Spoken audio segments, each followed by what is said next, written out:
Então veja bem, sabemos que o filho pródigo, vamos ler aqui de novo no verso 21. E o filho disse ao pai, esse é o filho pródigo: Pai, pequei contra o céu e perante ti, e já não sou digno de ser chamado teu filho. Mas o pai disse a seus servos: Trazei depressa a melhor roupa e vestilho, e ponde-lhe um anel na mão e sandália nos pés. Então, nós vemos o filho pródigo saiu de casa, pegou a parte da sua herança, foi embora, gastou tudo com as meretrizes, houve uma grande seca, e ele já não tinha mais o que comer, foi trabalhar numa pocilga, ele desejava comer bolota dos porcos, mas não tinha quem desse. Então é onde nós chegamos aqui no verso de número 17.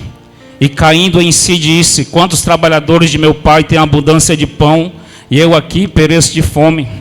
Então no verso 17 nós vimos que ele caiu em si, porque ele tinha tudo na casa do pai. Ele pegou toda a sua herança, gastou tudo e agora estava desejando comer bolotas de porcos. Mas de repente ele despertou, igual um crente quando está dormindo, o sono espiritual, desperta.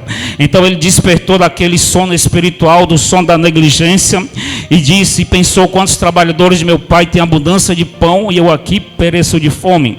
Levantar-me-ei e irei e ter com meu pai, e direi: Pai, pequei contra o céu e contra ti, e já não sou digno de ser chamado teu filho, faze-me como um dos teus trabalhadores.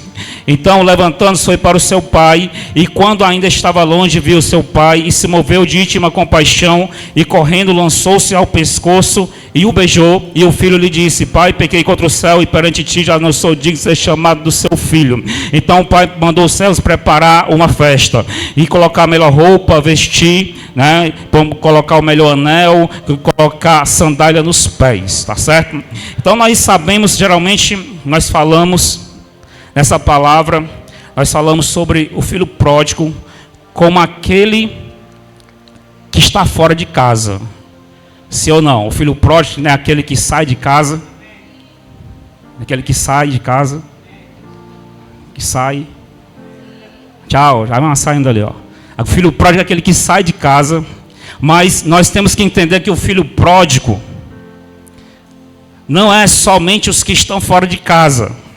Porque a Bíblia ela vem falar dos filhos do pródigo que está fora de casa. Mas a partir do versículo 28, aliás, a partir do versículo 25, que diz: E o seu filho mais velho estava no campo, e quando veio, chegou perto de casa, ouviu a música e as danças. E no versículo de número 28 disse: Mas ele se indignou e não queria entrar, e saindo o pai estava com ele. Então aqui nós vemos o outro filho, esse é o pródigo de dentro da casa. Então essa palavra ela é figura de dois tipos de filho pródigo. É o que está lá fora e o que está dentro de casa. É o filho que está dentro de casa. É isso que eu quero falar aqui hoje, a respeito dos filhos que estão problemáticos dentro da casa do pai. Porque é fácil a gente falar, a gente se lembrar do que estão problemáticos lá fora. Ora, se estão lá fora, é normal que estejam problemáticos. Se estão lá fora, é normal que eles estejam gastando toda a herança do pai. Se estão lá fora, é normal que eles estejam vivendo dissolutamente. E também é normal, muitas vezes, quando eles desejam até comer bolotas de porco. Mas dentro da casa de Deus, isso não é normal. Mas infelizmente muitas pessoas estão vivendo prodicamente dentro da casa de Deus, assim como o filho mais velho. Nós vemos aqui no versículo 28 quando ele diz: Mas ele se indignou e não queria entrar. Isso é dentro da casa. Ele se indignou e não queria entrar na festa. A festa era dentro de casa. casa, ou seja, a festa dentro da igreja. Ele não queria participar da festa. Ele não queria, ele estava indignado porque o que se havia perdido agora era achado. O que tinha morrido agora reviveu. Então ele estava indignado. Então nós nos deparamos com alguém que está problemático, está indignado dentro de casa, está leproso, está doente, está precisando ser curado.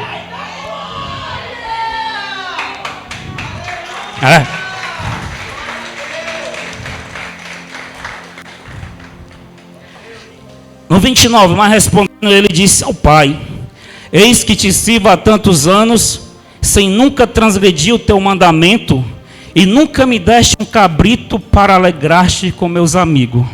Esse aí está dentro de casa dando glória a Deus e aleluia, mas é com raiva, é zangado, não pode ver o outro contar o testemunho, não pode ver o outro receber uma benção, não pode ver o outro receber uma festa, não pode ver o outro receber um parabéns sequer de feliz aniversário, não pode ver o outro ao menos recebendo um presente, porque essa pessoa aí recebe presente e eu estou aqui há mais tempo e não recebo. Essa pessoa aí recebe a revelação, chegou ontem, eu já estou aqui há tanto tempo e não recebo mais nada. Essa pessoa aí ganhou até um bolo de aniversário, eu já fiz isso, eu já fiz aquilo e nunca recebi um bolo de aniversário. Ai, diz assim, que é de misericórdia. Então, essa segunda parte desse texto, ela vem tratar desses filhos, dos filhos mais velhos. Dos filhos mais velhos. O maior problema é os problemas de dentro de casa. É pior do que os problemas de lá fora. Porque se está lá fora, se está lá fora, está na mão de Deus mesmo. Agora, quando é problemado dentro de casa, quando é problemado dentro de casa, aí é que está o problema.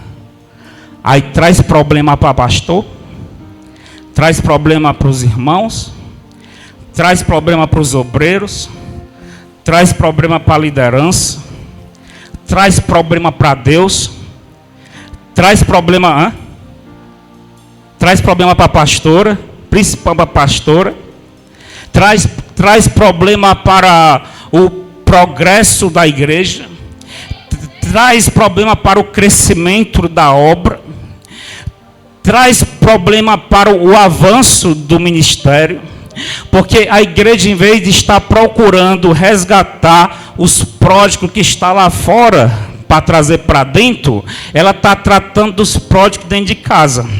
Aí a igreja não tem tempo de ir lá fora buscar os pródigos para trazer de volta para casa, porque é tanto problema dentro de casa, porque são tantos filhos de pródigo dentro de casa, que aí o Espírito Santo vai ter que trabalhar dentro de casa. Aí o Espírito Santo vai ter que fechar as portas, aqui ninguém entra, aqui ninguém sai, porque primeiramente nós vamos curar as lepras que estão... Eita, é peia. Primeiramente nós vamos curar as lepras que estão aqui dentro para depois mandar mais. Aí tem gente que pergunta: por que não chega mais gente nessa igreja? Por que essa igreja não chega mais membro? É porque Deus está tratando de tu. Por que o Espírito Santo não vai trazer os pródigos lá de fora? Porque já tem pródigo demais aqui.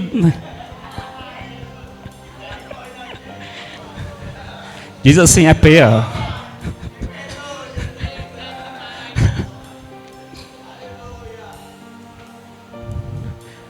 Aí o que acontece?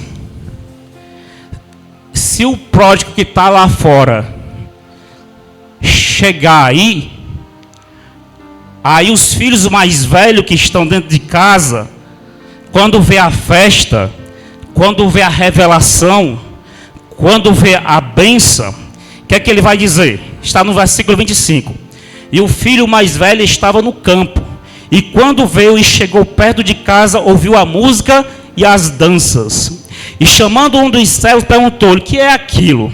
E ele disse: veio teu irmão e teu pai matou um bezerro cevado, porque o recebeu são e salvo. Aí o de dentro de casa fez o quê? O mais velho se indignou e não queria entrar na festa. Aí está feito para o pai. A obra até é feita para o pastor, para a pastora, para Jesus, para o Espírito Santo, para Deus Pai, Deus Filho, para os anjos. Porque o que estava morto reviveu, voltou vivo. Mas o que está dentro de casa agora quer morrer. Quer morrer porque o que estava morto reviveu. Ah, o que estava morto reviveu, então agora quem quer morrer sou eu. Não é todo mundo que é assim, não. Não é todo mundo que é assim, não.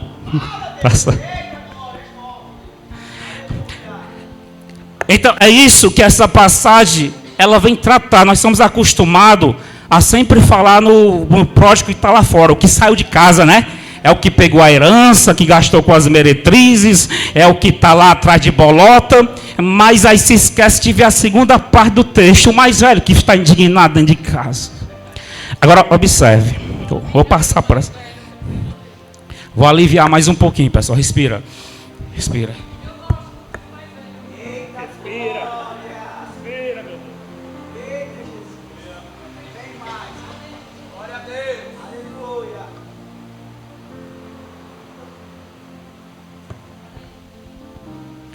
Então, disse assim para a pessoa que está ao teu lado: hoje é noite de tratar com os filhos de dentro de casa. Pronto, vamos lá.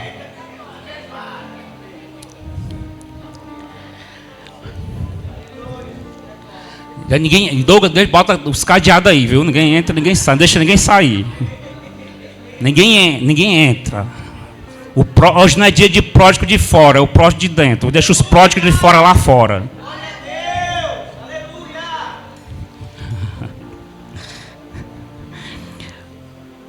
Aí no verso 29, mas respondendo ele, disse ao pai: eis que eu te sirvo há tantos anos. Aí vou pular para o 30. Vindo, porém, este filho que desperdiçou a tua fazenda com as meretrizes, mataste-lhe o bezerro cevado. E no 31, e ele disse: filho, tu sempre está comigo, e todas as minhas coisas são tuas.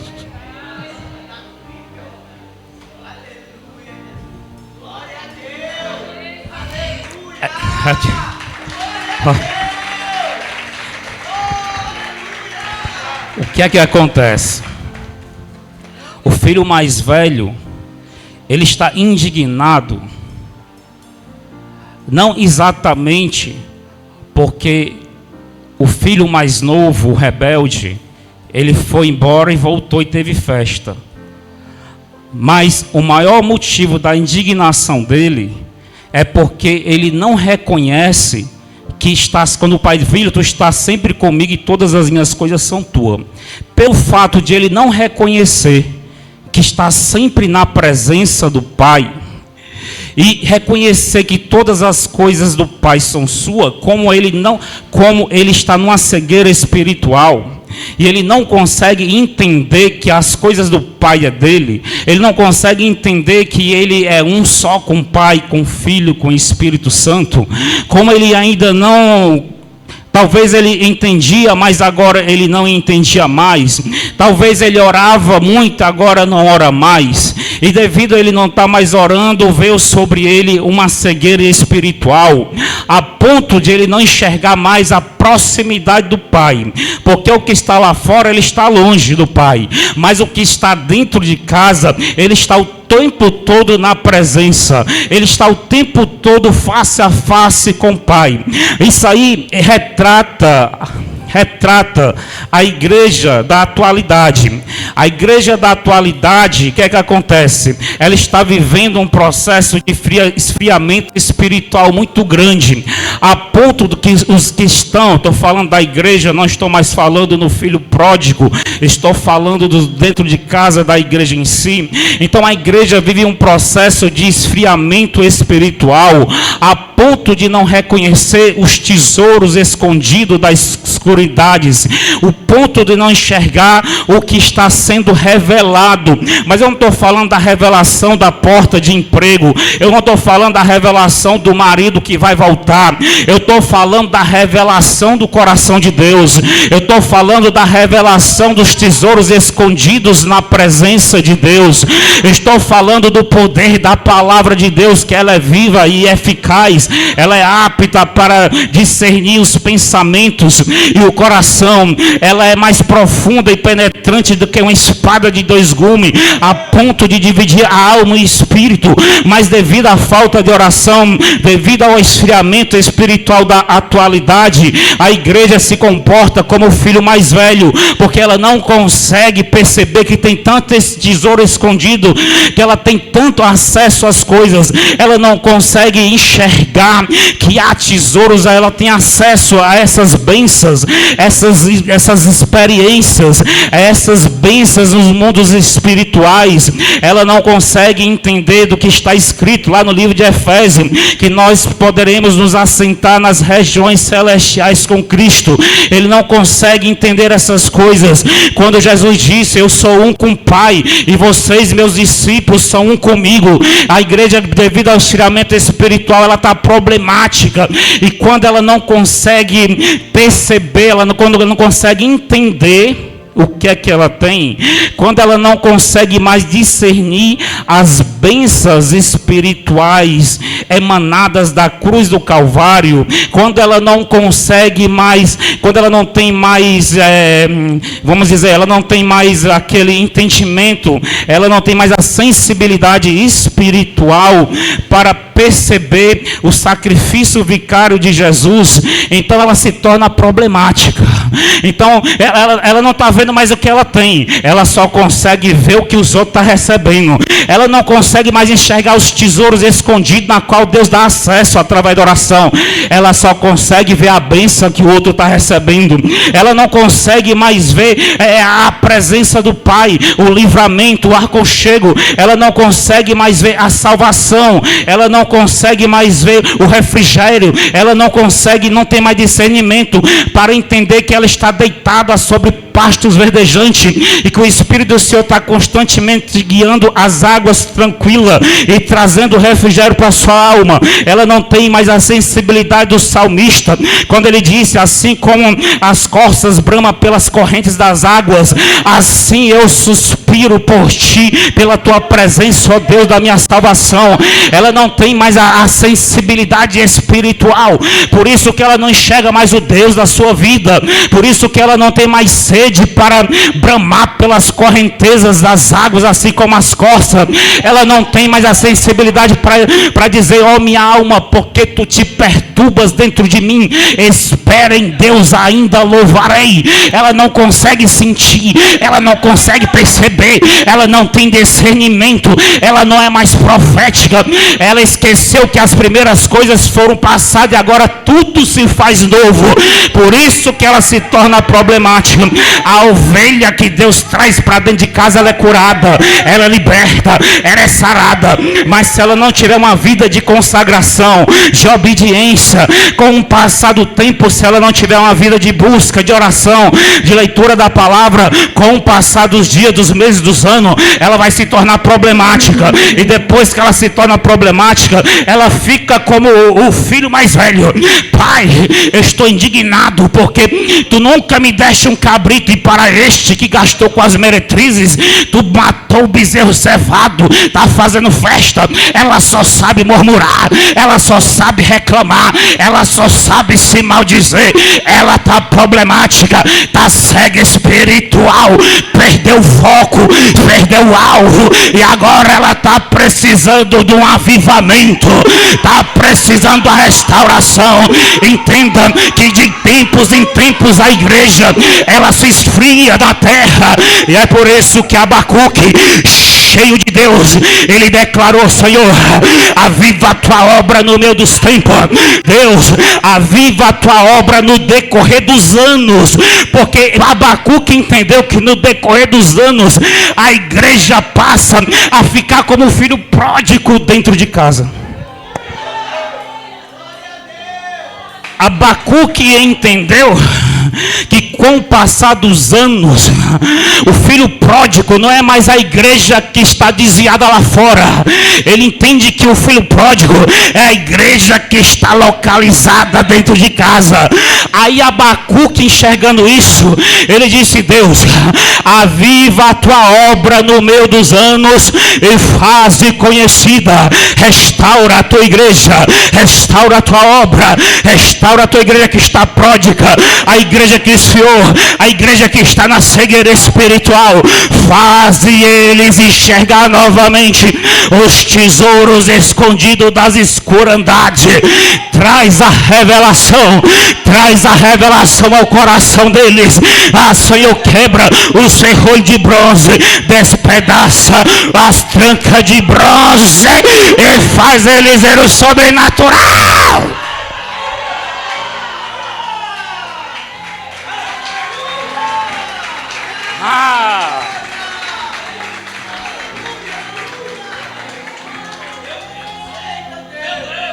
É para isso que diz para a pessoa que está do teu lado: é para isso que serve o avivamento, para curar a igreja que está pródiga.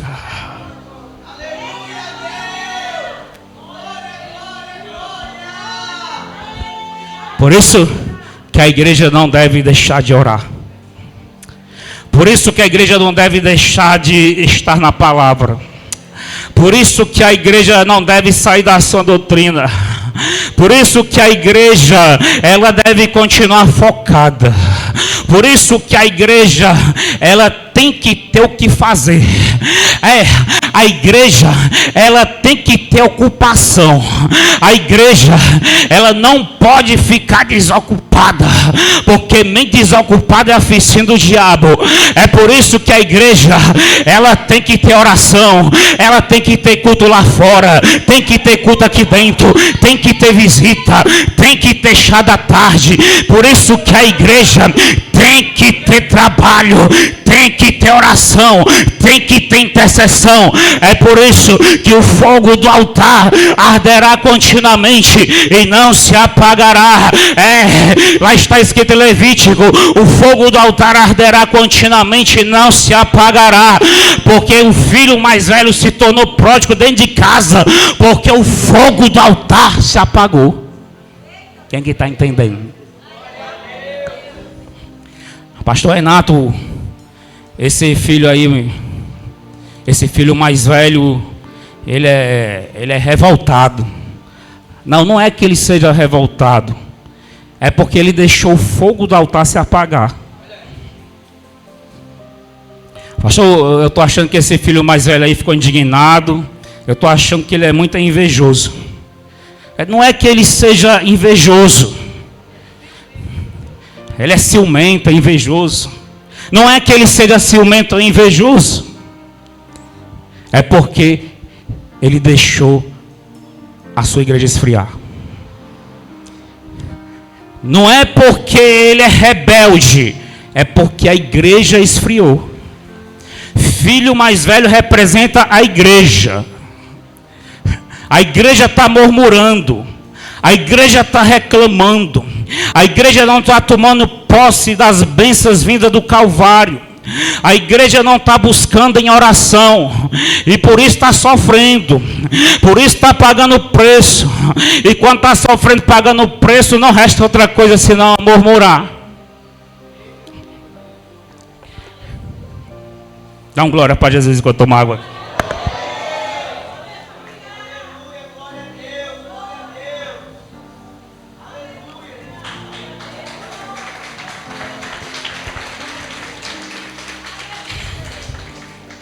Quem vê eu bebendo água direto pensa que eu tomo um garrafão de água por dia, né? Garrafão da Idaiá. É só quando estou pregando que eu estou falando, aí dá sede. Mas depois daqui eu só vou beber água amanhã, olha lá. Então veja bem. A igreja, ela precisa de um avivamento de tempos em tempos. Isso é natural. Isso foi identificado pelos profetas da antiguidade, que a igreja de tempos em tempos ela precisa de um reavivamento. É por isso que houve avivamento em Toronto, em 95. É por isso que houve avivamento nos séculos passados, na Inglaterra, na Califórnia, nos Estados Unidos, na China e vários outros países. Houve alguns avivamentos locais no início do século, em algumas partes do Brasil. Porque de tempos em tempos a igreja ela trava. De tempos em tempos a igreja ela é bloqueada. De tempos em tempos a igreja perde a sensibilidade. De tempos em tempos não há mais batismo com o Espírito Santo. De tempos em tempos a gente não vê mais os crentes tendo revelação. A gente não vê mais as pessoas sendo cheias do Espírito Santo. A gente não vê mais profecia. A gente não vê mais batismo. De tempos em tempos a igreja ela começa a criar outras estratégias para poder manter de pé, porque já não há mais espiritualidade. Então ela vai começar a inventar coisas, vai começar a inventar outras maneiras, porque batismo do Espírito Santo não tem, porque revelação verdadeira não tem, só contém mentira. Então, por quê? Porque a igreja esfria. O último grande avivamento que nós tivemos avivamento já de Pentecostes até hoje, já tivemos vários avivamentos. O grande avivamento, um dos grandes foi, vocês sabem, o avivamento da Rua Azusa, eu quero só relembrar. Houve avivamento do País de Gales, houve avivamento da Inglaterra, então houve vários avivalistas. E o último avivamento considerável foi o avivamento em 1995, 94, em Toronto, tá certo? Na igreja do aeroporto, uma igreja que tinha lá aproximadamente, 300 membros. Então os pastores, eles fizeram uma campanha por um avivamento. Eles passaram aí meses, anos orando por um avivamento. E no dia que teve um congresso de avivamento, onde estava presente o Randy Clark, o apóstolo Randy Clark, aprove a Deus nesse dia derramar um grande avivamento, onde essa igreja de aproximadamente 200 membros, ela passou a ser conhecida no mundo inteiro. Pessoas viajavam do mundo inteiro de avião, de navio, de carro, para Toronto, para pegar que nem que fosse das migalhas que caia da mesa do Randy Clark, dos pastores daquela igreja, porque grande era o avivamento. Então ia pastores, missionários, profetas, para ficar debaixo da mesinha, pegando nem que seja uma migalhinha, para levar novamente para a sua cidade, para a sua igreja, nem que seja uma fagulha daquele avivamento. E durante esse avivamento de Toronto, muitas brasas foram espalhadas por vários países do mundo. A pessoa ia lá, pegava uma brasinha e levava para a sua cidade, para o seu país, para o seu ministério. Então esse avivamento assim foi se espalhando o mundo afora. Então isso aí foi aproximadamente 95, 19 anos atrás. Então, se você lembrar, até aproximadamente 10, 15 anos atrás, então a igreja em todo o mundo estava fervorosa. A igreja brasileira, ela estava fervorosa. Até há 10, 12 anos atrás, 14 anos atrás, a igreja estava fervorosa. A gente ia para os eventos, ia para os congressos, ia para as vigílias e via pessoas tendo revelação, via profecias, via os vasos sendo levantados, via Deus operando, via milagres acontecendo. Aí só que de 95 para cá, já se passou quase 20 anos. Aí o que foi que aconteceu? O que você via até 10, 12 anos atrás, dificilmente se vê hoje. Dificilmente. Dos mesmos locais que você ia há 10, 12 anos atrás, que você via milagres, você vai na mesma oração, você vai lá, é o mesmo dirigente, é a mesma pessoa, é as mesmas cadeiras, é o mesmo local, é o mesmo dia da semana, é o mesmo horário, mas não tem mais a mesma unção. Não tem mais os mesmos milagres, não tem mais as mesmas revelações, não tem mais a quantidade de salvação que tinha, não tem mais o mesmo aquebrantamento, não se vê mais os jovens, como se via até aí 10, 12 anos atrás, os jovens se derramando na presença de Deus. Eram jovens de 10 anos, 11 anos, 12 anos, 15 anos, eram crianças, mas jovens de 17, 18 anos, buscando sedentamente a presença de Deus. Não se vê hoje como se via há um tempo atrás, nos montes de oração, nas vigílias, os jovens debruçados com a cara no pó, com a cara no chão, buscando ali 1 hora, 2 horas orando, e quando se levanta, cheio da revelação, cheio da palavra, cheio dos dons. Não se vê mais isso. Não se vê mais isso. A gente vê jovem com cara feia. A gente vê jovem quando as igrejas estão vazias dos jovens. E os jovens que tem na igreja, não são todos, mas quando vai, murmura com a cara feia. Porque não é tu não que eu estou falando, viu? É com a cara feia. Porque está na igreja. Porque a mãe obrigou, o pai obrigou. Mas antigamente, muitas vezes, o pai e a mãe nem iam para a igreja, mas o jovem estava lá na frente do altar, com a cara no chão, cheio do Espírito Santo. Era muito. Na igreja que a gente congregava, tinha os seus problemas no altar lá. Mas existia um grupo de jovens. O grupo de jovens, eu acho que tinha mais ou menos 100 jovens. Esses jovens não paravam um dia da semana. Se não tivesse culto, eles faziam serviço de oração lá dentro da igreja. Se não tivesse culto, eles iam para um monte. E quando eles abriam a boca, era cheio do Espírito Santo. Era a gente caindo, era a gente sendo batizado, era revelação, era cura. Jovens, 12, 13 anos de idade. Não era, José? Lembra da época dos jovens lá? Aí não tem mais nada não tem mais nem igreja, quanto mais jovem. Por que que isso aconteceu? Porque já fazem quase 20 anos que houve um considerável, grande avivamento. Já faz tempo. 30, né? De 95 para cá. 30, Faz muito tempo. O último grande avivamento considerável já faz 30 anos. Então, quando o avivamento se acaba, no decorrer dos anos, a igreja, aquela brasa que se acendeu naquele avivamento, com o passar dos anos, aquela brasa vai se apagando, vai se apagando, vai se apagando. Por isso que as igrejas estão vazias de jovem. Por isso que as igrejas estão vazias de todos os sentidos. Por isso que o crente não tem mais sensibilidade espiritual. Por isso que ainda que o altar esteja pegando fogo, o crente fica desapercebido. Fica até fazendo cara feia para o pastor. Tem gente aqui que está tão com raiva que está tentando perguntar o que é que tu tem.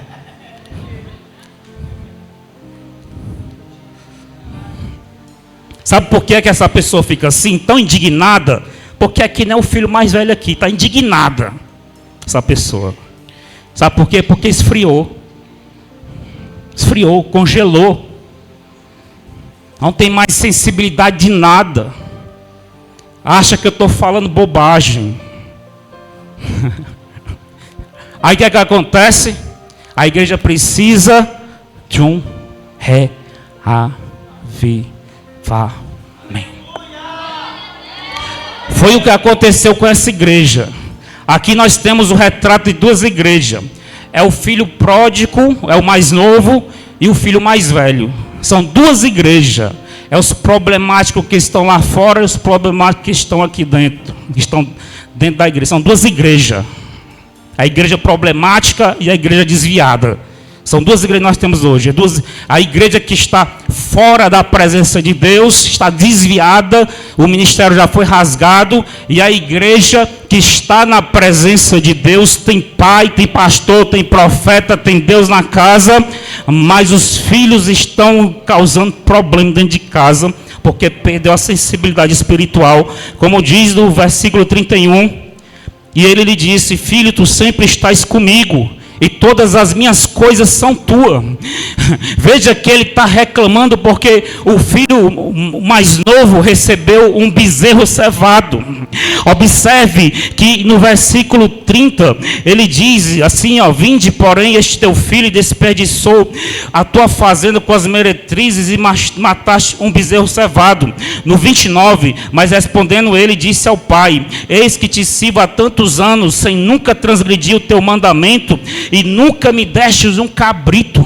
Olha ele reclamando, dizendo que o pai nunca deu um cabrito para ele, sendo que o pai disse: meu filho, todas as minhas coisas são tuas. Não é só um cabrito, é a boiada inteira, é tua. Mas ele não consegue entender que a fazenda inteira é dele. Ele está fazendo conta de um cabrito. E quantas pessoas estão dentro da casa do Senhor, quantas igrejas estão assim, fazendo questão de um cabrito magro, um cabrito doente, enquanto o pai está: eu te dou a fazenda, eu te dou a boiada inteira. É teu, o que é meu é teu, o que é meu é teu, o que é meu é teu.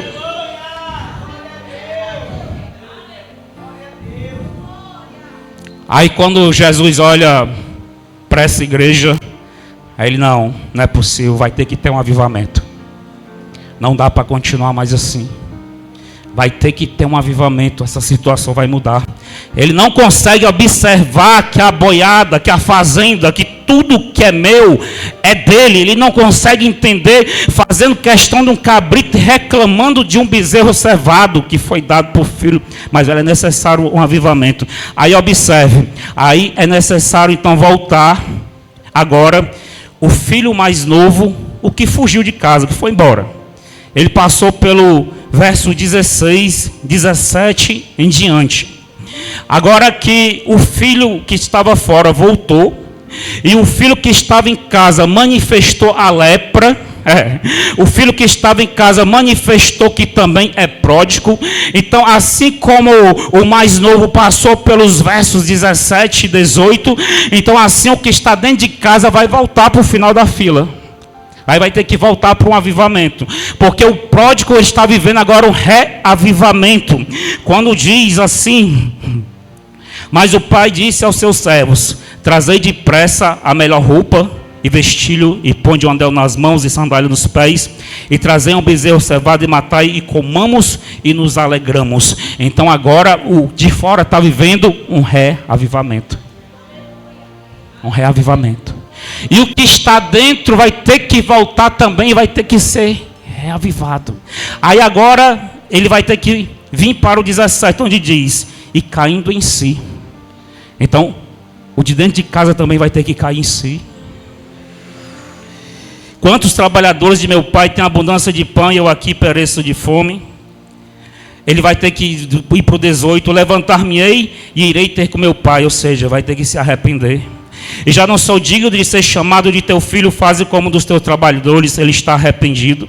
No versículo 20, e levantando-se foi para o seu pai, e quando ainda estava longe, viu seu pai e se moveu de íntima compaixão, e correndo lançou-se ao seu pescoço e o beijou a quebrantamento. Ele se arrependeu, ele caiu em si, né? Primeiramente ele estava comendo, no verso 16, ele estava e desejava encher seu estômago com as bolotas que os porcos comiam. Pastor, onde é que tem isso? Ele estava reclamando que nem um cabrito magro o pai dava para ele. Então ele estava desejando comer bolota de porco que não tinha quem desse, porque ele disse que nem um cabrito o pai dele dava para ele. Então você vê como é que está a alma de uma igreja dessa. Então ele teve que cair em si. Quantos trabalhadores de meu pai têm abundância de pão e eu pereço de fome? Então houve arrependimento, uma atitude. No verso 20, há quebrantamento. E agora o filho disse para o pai: pai, pequei contra o céu. No 21, pequei contra o céu e perante ti já não sou digno de ser chamado do teu filho. Ou seja, ele confessou os seus pecados. Ele caiu em si, ele se arrependeu, ele correu, voou nos braços do pai, beijou o pai Ou seja, ele se aquebrantou. Está quebrantado. E agora, nos braços do Pai, ele confessa o seu pecado. Eu estou falando, quem fez isso aqui foi o filho mais velho, de dentro de casa, viu? Ele também teve que passar por este processo. Esse processo chama-se avivamento. Então o que é que disse? No 22, mas o pai disse aos seus servos: trazei depressa a melhor roupa e vestilho, ou seja, vestes novas, né? Vestes novas, né? Perdão dos pecados. E ponde-lhe o anel na mão, significa uma nova aliança. E sandálias nos pés, ou seja, agora ele vai andar não mais pelas terras que ele andava, agora ele vai andar na terra que mana leite e mel. E no 23, e trazei um bezerro cevado e matai-vos, né? A morte no bezerro aqui significa o Cordeiro de Deus que tira o pecado do mundo. Então agora, através do sacrifício vicário, então agora ele é perdoado. E agora vamos comer e nos alegrar, porque este filho estava morto e reviveu. O que é que eu falei? Reavivamento. Estava morto. Quem estava morto era o que estava dentro de casa. Estava dentro de casa, mas estava morto. Estava dentro de casa e não reconhecia que o Senhor tinha dado tudo para ele. Estava na presença do Pai, mas não conseguia enxergar, não conseguia sentir a sua presença. E agora o que é que ele diz? Trazei um bezerro cevado, matai e comemos alegrando, porque este meu filho estava morto e reviveu. Tinha se perdido e foi achado. E começaram a se alegrar. Isso é avivamento. Isso é avivamento. Isso é avivamento. Quem é que quer um avivamento para a sua vida? Quem é que quer um avivamento para a sua vida? Quem é? A igreja de Jesus está precisando deste avivamento. A igreja de Jesus está precisando voltar a fita para trás. A igreja de Jesus estava precisando voltar para os dias de Pentecostes, a igreja primitiva, onde eles tinham amor, onde eles dividiam tudo que tem, onde eles oravam sem cessar. A igreja de Jesus hoje ela precisa voltar aos tempos do início do século, da igreja de William Seymour, em que eles foram renovados, avivados. Está precisando voltar aos dias de Toronto, onde a igreja há 30 anos atrás ela foi reavivada e brasas se acenderam e foi espalhada por todo o mundo. É essa a igreja hoje, a igreja atual, a igreja de 2024. Eu não estou falando da igreja Just Day especificamente, eu estou falando da igreja estabelecida na terra. Então essa igreja ela precisa ser reavivada.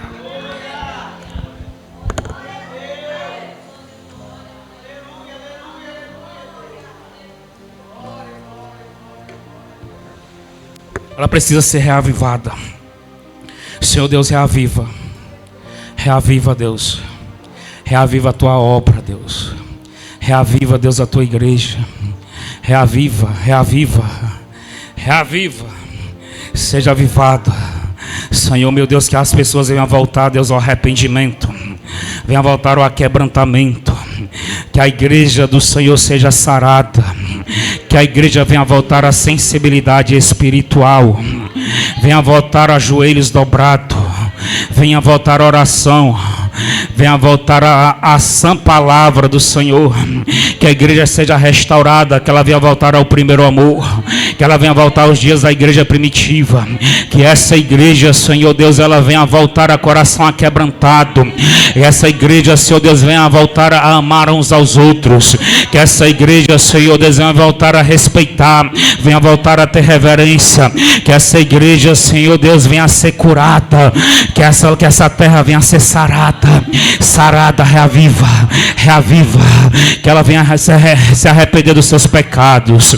Que ela venha reconhecer os seus pecados.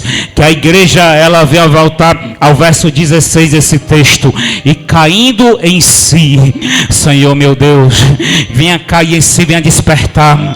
Desperta, Deus, desperta, desperta. Desperta a tua obra.